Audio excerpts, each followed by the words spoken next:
MP মহোদয় চাঁদপুর সদরের, উনি যদি বিষয়টা জানেন, আমার মনে হয় ওনার সুউদ্যোগে পরিচালিত হবে। এবং আমি মমতাজ বেগম, ডিস্ট্রিক্ট ম্যানেজার, বাংলাদেশ গ্রাম আদালত সক্রিয়করণ তৃতীয় পর্যায় প্রকল্প, চাঁদপুর। তো আমি চাঁদপুর ডিস্ট্রিক্টের গ্রাম আদালতের কার্যক্রমগুলো দেখি। এখানে 8টা উপজেলা এবং 88টা ইউনিয়নেই এই প্রকল্পের কার্যক্রম চলছে। এটা স্থানীয় সরকার, পল্লী উন্নয়ন ও সমবায় মন্ত্রণালয়, স্থানীয় সরকার বিভাগের একটা প্রকল্প, অত্যন্ত গুরুত্বপূর্ণ একটা প্রকল্প। যে প্রকল্পের অনুদান দিচ্ছেন বাংলাদেশ সরকার, ইউরোপিয়ান ইউনিয়ন এবং ইউএনডিপি।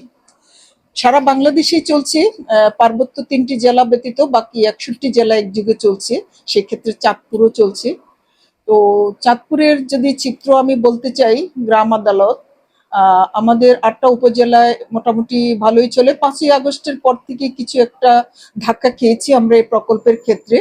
তো এখন আস্তে আস্তে পরিস্থিতি স্বাভাবিক হতে শুরু করেছে, কিছু কিছু জায়গায় খুবই স্বাভাবিক হয়েছে। কিন্তু চাঁদপুর সদর উপজেলায় আমরা এখনো পুরোপুরি শুরু করতে পারি নাই। স্থানীয় সরকার আইন, গ্রাম আদালত আইন 2006 অনুযায়ী একজন নির্বাচিত প্রতিনিধির মাধ্যমে গ্রাম আদালত পরিচালনা করতে হবে। এখানে প্রশাসক নিয়োগ করা আছে। তো এখনো আজকে প্রায় 20 মাস হতে চললো, সম্পূর্ণ বন্ধ। গ্রাম আদালতের সেবাটুকু ওনারা পাচ্ছে না।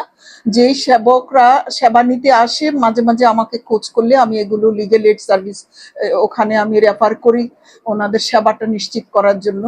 তো আমার মনে হয় মাননীয় এমপি মহোদয় চাঁদপুর সদরের, উনি যদি বিষয়টা জানেন, আমার মনে হয় ওনার সুউদ্যোগে পরিচালিত হবে এবং স্টার্ট হবে চাঁদপুর সদর উপজেলা। আর ওভারঅল চিত্র বলতে গেলে সবচেয়ে ভালো চলছে চাঁদপুরের হাজীগঞ্জ উপজেলা, এবং অন্য যে 6টা উপজেলা আছে সেগুলোতেও মোটামুটি চলছে, মন্দ নেই একেবারে। প্রশাসন এগুলো ভিজিট করে প্রতি মাসে।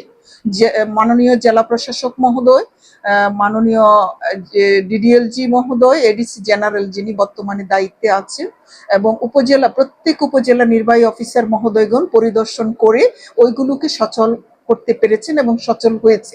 শুধু চাঁদপুর সদরকে নিয়ে আমরা একটু বিপদে আছি, এখনো সচল হয়নি। আমি মাননীয় এমপি মহোদয়ের সদয় সহযোগিতা কামনা করছি।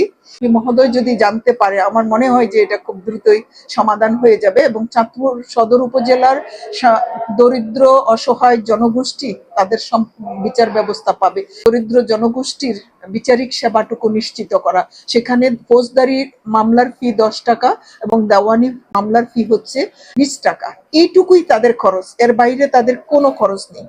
শুধু ইউনিয়ন পরিষদে যাবে, সেখানে আবেদন ফর্ম পূরণ করবে এবং ওখানে ওনাদের ইউনিয়ন পরিষদকে প্রশিক্ষণ প্রদান করা হয়েছে স্থানীয় সরকার মন্ত্রণালয় কর্তৃক, ওনারা প্রশিক্ষিত। সো গেলেই ওনারা এই সাপোর্টটুকু দেবেন এবং নিশ্চিত করবেন।